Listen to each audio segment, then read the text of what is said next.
হাই everyone, আশা কৰোঁ আপোনালোক সকলো ভালে আছে আৰু ময়ো ভালে আছোঁ।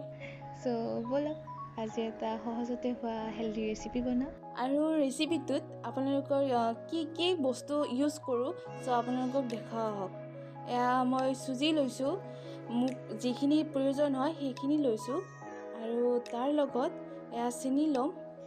চেনি আপোনালোকে যিমানখিনি প্ৰয়োজন হয় সেইখিনি ব্যৱহাৰ কৰিব। কিছুমানে চেনি বেছিকৈও খায়, কিছুমানে কমকৈ খায়, তো আপোনালোকৰ নিজৰ ইচ্ছামতে এইটো কৰিব।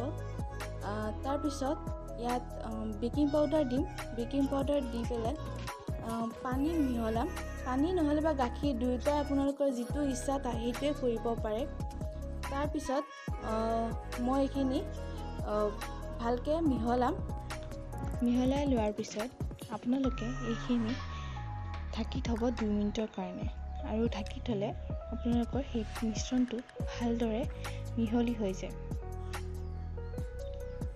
তাৰপিছত মই নৰ্মেল কাপ ইউজ কৰিছোঁ, আৰু এই কাপটোত আপোনালোকে ৰিফাইনৰ সলনি বাটাৰো ইউজ কৰিব পাৰে। আপোনালোকৰ ইচ্ছামতে এইটো কৰিব। তাৰপিছত ইয়াত গোটেইখিনি মিশ্ৰণ দি দিছোঁ। দিয়াৰ পিছত এইখিনি মই এতিয়া অভেনত দিম। আপোনালোকৰ যদি অভেন নাই তেতিয়াহ'লে আপোনালোকে কেৰাহী ইউজ কৰিব পাৰে। আৰু এইখিনি মই এতিয়া 1 মিনিট সময় হ'বলৈ দিম। আৰু যদি 1 মিনিট সময়ত নহয় তেতিয়াহ'লে আপোনালোকে আৰু 1 মিনিট ইউজ কৰিব পাৰে, মানে 2 মিনিট দিব পাৰে।